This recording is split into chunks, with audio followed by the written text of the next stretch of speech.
First up, we have Aeons with the Ghosts of What We Knew. Now, straight up, this came out back on Tuesday, so, let it slide that I'm talking about it being out today, you dig? Anyways, this is an album that I randomly came across, and I'm very curious about all of it. They list themselves as technical progressive metal, yet I also hear a lot of second wave metalcore going on here. So I guess kind of a way I can describe it is kind of like Neo Vlascaris meets Killswitch Engage meets Mutiny Within, and I think that's a really fair way to be able to put all this out. Another really notable fact about this band, one of the only bands I've ever heard of being from the Isle of Man. In fact, on Metallum, there's only 4 bands from there, and this is one of them. I like everything that's going on here, from the production to the songwriting style, to knowing when to be heavy and technical and when to scale back and write for the song. And if this sounds like something for you, I highly recommend it.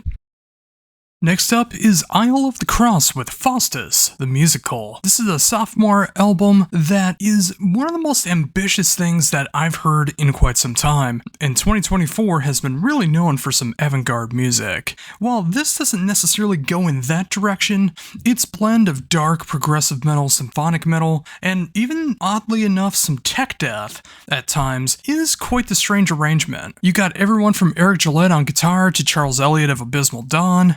So many different kinds of guests on this concept album about 16th century demons, and it's quite the album. The more that I try to listen to it, the more I'm starting to understand everything about it, but it is the kind of album that you need to sit down and listen to and truly appreciate.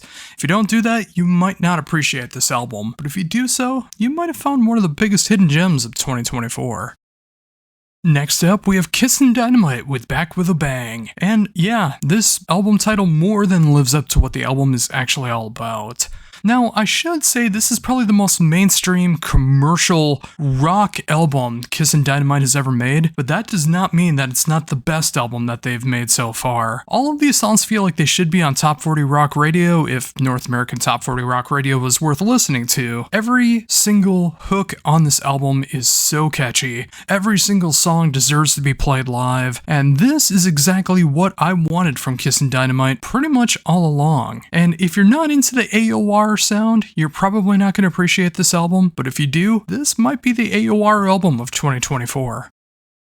Up next is Liminal Shroud with Visions of Collapse. This BC black metal band combines everything that I love about the modern age of black metal. While this isn't going to necessarily sound something like Mayhem or Emperor, it's going to sound more like Wolves in the Throne Room, Woe, or Kralis. It gets just almost on the edge of experimenting with black metal while still maintaining that pure black metal sound, with actually good production value and of course that great songwriting style that they do, which kind of has more of a post-rock feel in the black metal sound. If that's your bag, this will be for you, and easily, this is something that more of the 21st century black metal should be all about. Next up is Nyctophobia with To The Stars. 2024 has been an outrageously great year for Melodeath, and Nyctophobia came out swinging with potentially the best Melodeath album of 2024. And it only took 4 albums into their career to create something with such great dark atmosphere and a jaw-dropping display of songwriting. If you dig bands like Omnium Gatherum, Fractal Gates, and even a little bit of the Black Dahlia Murder, you're gonna find something that's really appreciated here. It has some songs that almost feels like kind of like an 80s Melodeath kind of feel behind it, especially with some keyboards. It's got some faster stuff, slower stuff, everything that you want from this genre, all in one album. This German outfit has shown how it's done, and it's easily going to be very high up in my top 100 albums of 2024. Next up is Orden Ogen with The Order of Fear, another German band on the show this week, and something that I feel might be some of the best material the band has ever done, and sometimes it just takes a passionate fan who's willing to work with the band to really light the fire underneath them. A very cool story about how this all came together, while still coming up with some of the freshest but classic sounding Orden Ogen material to date. Everything from excellent production and songwriting to really trimming out all of the fat and just leaving what is important to the songs. Even if there are a couple longer songs on here, they're still done in the way that they know best. This is some fantastic progressive power metal and melodic metal, and if you've never checked them out before, this is the perfect album to check out what Orden Ogan is all about. Next up is Pia Mater with Under the Shadow of the Foreign Sun. The long-awaited third album from this progressive death metal duo is easily the best album not only of their career, but I do believe this is the best progressive death metal album of 2024. If you missed that classic era of Opeth, basically everything from Still Life through Watershed, and you want to mix that with Isan, Enslaved, and Edge of Sanity, this is the band and the album for you, with absolutely fantastic production, songwriting up the yin-yang, and everything else that you could possibly want in a progressive metal style. In this particular style, Pia Mater has done it so magnificently well, and I can't stress that enough. In fact, my words don't even give it justice. Go check it out for yourself and see that this really is the best progressive death metal album of 2024. Next, we have Visions of Atlantis with Pirates 2, Armada. And what can I say about Visions of Atlantis that you probably don't already know about the band? I mean, they are the definition of pirate metal, and I don't mean the Ailstorm kind. I mean the very sophisticated, symphonic, power metal, folkish metal that is Visions of Atlantis. And with this being part 2 of a 2-part album, it really does feel like more of what Visions of Atlantis is best known for. None of these songs feel like they're B-sides in any way. It just feels like these songs were meant to fit together, and the songs of Pirates 1 were meant to fit together in that way as well. Listening to them together, it's quite a long endeavor, but I think it might be well worth it. But if not, separate the two, and Armada really does stand on its own. It's everything you love about the band, not too much more than that, but really you don't need more than that. It's Visions of Atlantis. And finally, the lone album that stands out in what I missed over the past week is Decadent with Dionist. And had I known this album would have came out, I totally would have covered it last week. In my definition, this is what Devin Townsend would sound like if he was in a black metal band. It's got everything that you do love about the black metal sound, it's got that dark, evil chaos that's going on, but it's got those very ambitious and atmospheric moments that Devin Townsend's solo material has, just the right amount of progressive atmospheric moments going on in black metal that might sound very odd on paper, but this band's been doing this for 7 albums now and they keep getting stronger with their material, and it is some of the best stuff that they've come up with to date. And if you sound adventurous, if you feel being a little saucy, you should give this one a chance. Not a lot of people are talking about it, but I hope with this, I hope more people check it out. Seriously, check out Decadent. Next up is the debut album from the band The Morning with Hush. This thematic album really captures a lot of great US-based prog metal with a lot of great European dark progressive metal at the same time. You'll hear moments of bands like Coheed and Cambria as much as you'll hear a band like Haken or Pain of Salvation. Add a little Rush in there and I think you have a very unique sounding prog rock, prog metal album in 2024. Of course, it's very dark, but it's a very cathartic and uplifting album, especially when you get towards the end. It's something a lot of people would be able to relate to the more that you start to pay attention to the lyrics and see what it's really all about. While this isn't a cure for emotional feelings that you might be feeling to it, it's good to have something that feels very relatable and can really hit at home. Yeah, this is just a straight up prog album, no bones about it. Great prog rock, great prog metal. If that's what you're looking for, check out The Morning. Next up, we have 13 Goats with Capricorn Rising, and this BC band is basically created a death metal rock opera, not unlike something that you might hear from something like Death Clock, but done in their own particular style. You'll hear death, thrash, heavy metal, hard rock, progressive, alternative, and some other moments that go hand in hand with this kind of stuff. It is a very out there album if you're not already initiated to it, but if this sounds like something that could be for you, it very well could be. We don't get enough death metal rock operas, so why not give this one a shot? Next up, we have the Canadian band Turbo with Broken Ugly. Now, I'm not normally a fan when a band decides to make an album about myself, but I decided to still give this one a chance anyways, and I found this to be almost a half hour of just pure, unadulterated, blackened thrash punk fun music from start to finish. It's got everything that you love about bands like Midnight, but it also goes back and hits things like Motorhead. It also has a little bit more of its own kind of flavoring with a lot more punk elements than you might expect. 8 songs, almost a half hour, all kills, no fills. It's everything that you could want in this style, and if you want to get back to those 80 glorious days, why not give this one a shot? And finally, for brand new stuff out today, is the debut album from Ver and Ziege with Boziem. Now, this is everything that you can expect from the black gaze, post-black, atmospheric black metal styles, but with one huge exception. There is absolutely no black metal screams or growls or anything like that. It is pure, clean vocals from start to finish. Now, there might be some chants in the background, and there might even be a scream or two, or that very well could be guitar distortion, depending on the production style, but predominantly, almost 100%, if nothing else, clean vocals on top of all of it. Now, this will be for some people, this will not be for others, but for me, I find it a very refreshing change of pace.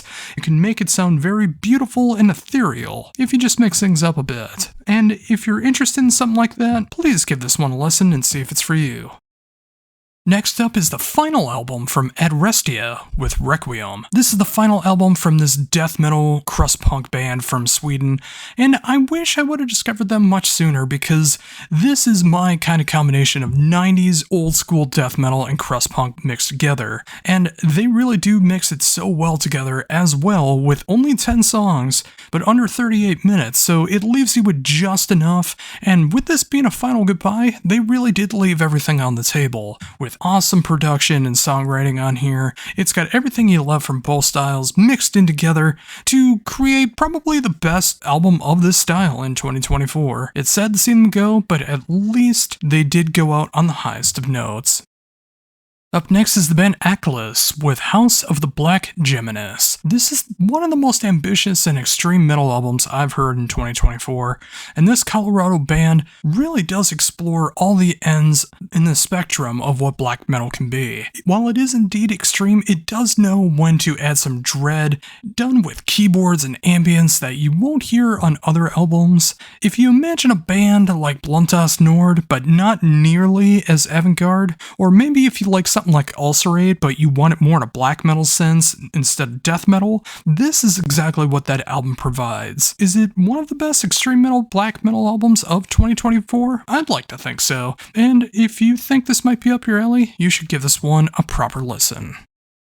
Next up, we have the debut album from the Finnish band Bloodcross with Gravebound, and this is the perfect mixture of mellow black and mellow death done together in perfect harmony. Everything that you love about the melodic black metal and the melodic death metal sounds are done here in a way that keeps everything fully engaging and flowing from start to finish. It's a little bit raw in the production, yet it sounds crystal clear, and it's really done for the atmosphere of everything that's going on. They know how to mix the heavy and the light moments, the melodic, the harmonic moments, and makes everything a very catchy listen from start to finish. I'd be amazed if you check this one out and don't leave utterly satisfied. And isn't that all anyone wants?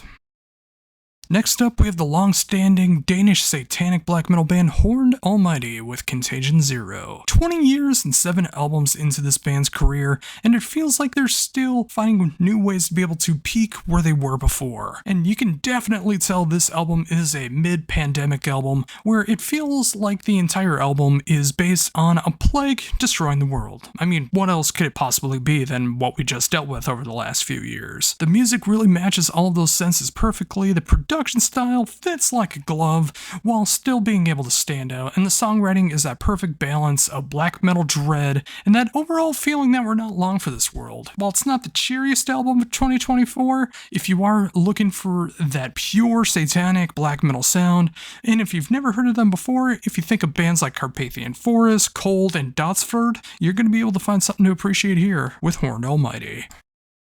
Next up, we have Vimure with The Timeless Ever Present. Now, this is a dark, transcendental black metal band from Atlanta, Georgia, which already sounds shocking. And then when you hear that they have a lot of big Watain, dissection, and dark funeral vibes, it's hard to believe they're from Atlanta, but again, good music comes from anywhere. Especially with the band being known for their previous album and having one of the greatest album artworks of all time. The band decided to go darker, colder, and a little more evil on this album.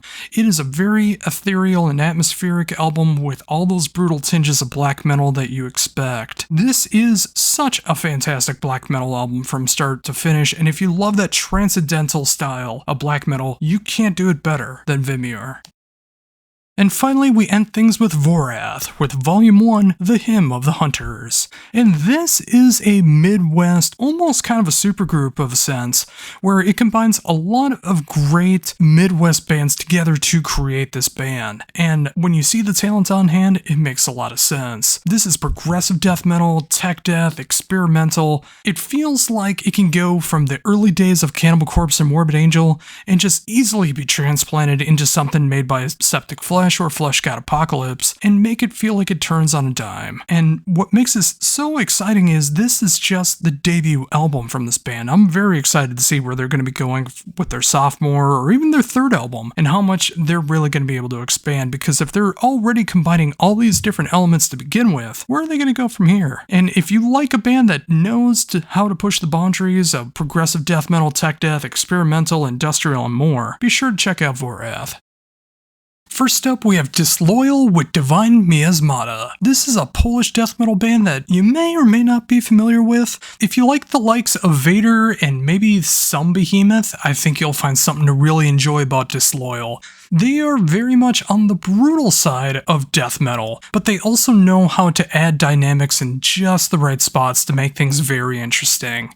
Add some very fantastic production and songwriting to all this, and it makes it a very fun listen from start to finish. While the band doesn't reinvent the wheel, they don't need to. They have their signature blend of death metal, and I wouldn't have it any other way. And if you're looking for something that's just pure brutality with the right amount of dynamics, Disloyal is a band for you. Next up, we have Dream Evil with Metal Gods. The 7th album from this legendary heavy metal and hard rock band is everything that you imagine from Dream Evil. It pays tribute to metal of days gone by, while still having their own signature blend of that pure, unadulterated heavy metal, power metal, hard rock sound. This album is exactly what you would expect from Dream Evil in 2024. Be that a good thing or a bad thing will be up to you. I know Dream Evil is quite divisive, but I will say, having been able to check out this album, I really enjoy what they're doing here. It's another album that does not need any reinvention. Dream Evil knows what they're all about, and they want to give it to you in the best way possible, and if this is what they're doing in 2024, sign me up. This is classic heavy metal at its finest. Next up, we have Duskwalker with Underground Forever.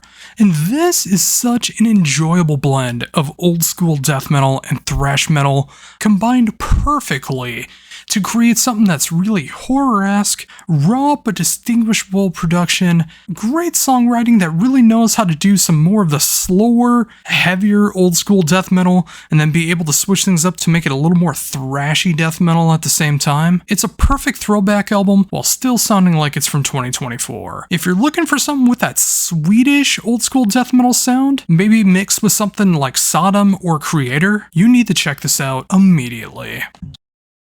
Next up, we have Mountaineer with Dawn and All That Follows. And this album was a complete left of center turn for me, as this is the first time I've heard this band, but seeing what they've done over 5 albums now, and checking everything out before this one now, I love where this band is at in 2024. If you're not familiar, imagine a very thought-provoking mix, but super catchy collaboration of Devin Townsend, Cult of Luna, Torch, and Baroness style music, all combined to create something that feels like post-rock, mixed with doomgaze, mixed with sludge pop. And if that's way too far out for your subgenres, just let your ears do the talking, and be able to check this out and see if it's for you. It's super catchy, but it knows when to get sludgy, it knows when to get more posty when the time comes. But overall, this is one of the most magnificent albums I've heard in 2024, and I can't wait for all of you to check it out. Next up, we have Orpheus Omega with Emberglow, and this is the 5th album from this fantastic style of melodic death metal, and it has everything that I look for in melodic death metal, knowing when to be brutal, knowing when to make things more melodic, knowing the right spots to put in clean vocals, but really focusing on the growls, and of course having some super catchy songwriting and a production that is so sleek and really needed to give them the attention that they really deserve. Not that they didn't have that on previous albums, but this album feels like it's a step above, and I really love what's going on here. And if you want some super awesome melodic death metal, you need to check out Orpheus Omega. Up next is Respire with High Wraith, and this album I am still trying to wrap my mind around. If you like post anything and some avant-garde moments, this should be for you. This band's not afraid to go from basically post-hardcore to post-rock to post-black in the turn of a dime, and it all feels together seamlessly. It has some of that great post-hardcore emo moments, sometimes vocally, sometimes lyrically, sometimes in the instrumentation, sometimes it has that grandiose post-rock feel that almost feels orchestral, with some woodwind and brass moments kind of like Godspeed You Black Emperor. And then all of a sudden you'll hear some moments of death heaven that absolutely just makes your jaw drop, wondering how it got there, but it feels so seamless. This is not an album for the faint of heart, but if you are a fan of post everything, you need to give this brand new album from Respire a shot. Next up is Scald with Ancient Doom Metal, and this is pure, unadulterated, epic doom metal. If you're looking for something in the likes of Candlemass, maybe a little bit of Cathedral, but really Candlemass, this is the band for you. It is pure Candlemass worship, from the production style, the songwriting, the instrumentation, everything about it. I will say the production is a little bit better than those early day Candlemass albums. Well, of course, it's 2024, you really have to work hard to make it suck. But seriously, this is some fantastic stuff, everything fits like a glove, and it's my kind of epic doom metal. And if you're looking for that, it's because we haven't had too much in 2024. But if you want this, it's out there. Go check it out. Next up, we have Summoning the Like with Under the Reviled Throne. And this is a band that I never really paid attention to until this album, but I'm so glad that I did check them out for this album, and I was able to go back and check out their previous material, because I think it is very fair to say that Under the Reviled Throne is their best album to date. Before this, they really knew how to focus on the technical death metal, deathcore, all that stuff, but especially on this album, I can hear so much more influence of mellow death and mellow black on here. It feels like a nice healthy dose of the Black Dahlia Murder mixed in with technical metal and deathcore. I know this won't be for everybody, and I know the vocals won't be for everybody, but for those that are looking for something like this is the sweet spot. Seriously, go check out Summoning the Like. And finally, for brand new albums out today that I'm covering is Verney with Dreadful Company. And yes, this is the sophomore album from D.D. Verney of Overkill. And this is what I was hoping for. It is punk, it is pop rock, it is heavy metal. It is the perfect combination of all three of those while sounding so super catchy and fun, while still showing tribute to the triangle of influences that D.D. Verney is best known for. This is for the CBGB's crowd, this is for the Warped Tour crowd, this is for the Headbangers Ball crowd. It's all done in perfect harmony, and at just a little over 45 minutes, it's just long enough to fulfill everything that you'd want for this, and definitely come back for more. I really love what he's doing with this album, and I'm so glad that this was able to come out here in 2024. If you want punk, pop rock, and metal, it doesn't get better than this. And now we got the stuff that I missed over the past couple weeks, starting with Arkanen Azrafoko with Diziko. And if I got that wrong, I am so very, very sorry. But I will say, I am not horrible at finding some truly remarkable music, and that's what I hear with this album. Their first album with Rising Phoenix Records, this has everything that I'm looking for in a band like Sepultura, Soulfly, Orange Sky, and even The Who. HU, not the UK band. It has this great sense of kind of hard rock, heavy metal, new metal, all done with tribal drumming accompanying all of it. And I love it so very, very much. It has so much groove to it, it gets nice and heavy, and it knows when to genre bend at just the right moments. Everything that I'm looking for in this style is here, and I didn't even know I was looking for it. This is some absolutely fantastic stuff, and please check out the name, not my pronunciation, so you can know where to check this band out. Up next is Black Lava with The Savage Winds of Wisdom. This is the sophomore album from a more or less side project of the band A Million Dead Birds Laughing, which of course is more layered in grind and death metal, and Black Lava is more atmospheric blackened death metal. And it's done with such efficiency and conviction. It's one of the strongest albums of the blackened death metal releases of 2024. Dan Preslin of A Million Dead Birds Laughing and formerly of Niavla is drumming on this album, and while he doesn't go absolutely insane with his prog chops and absolute blast beats all the time on this album, he knows how to groove, he can show off some of his heaviest drumming that he's ever done, and everything again is done with such conviction. This album is just fantastic from start to finish if you're looking for that nice blend of atmospheric and blackened death metal. And if you've never checked them out before and that sounds like it's your bag, seriously, give this one a shot.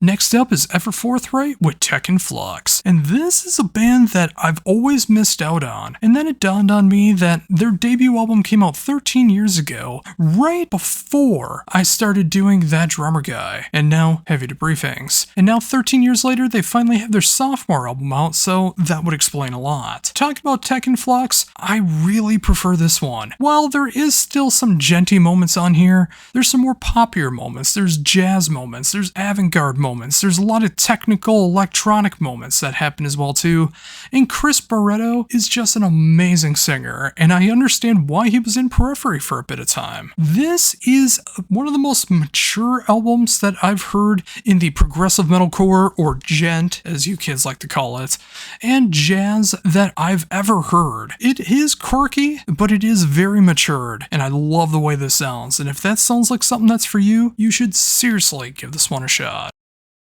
Up next is the legendary Orange Goblin with Science, Not Fiction. Almost 3 decades into the band's career, and the band still continues to put out some of their finest work with every consecutive album, and this album is no exception. It what really feels like a thematic, maybe concept album, but really it's not.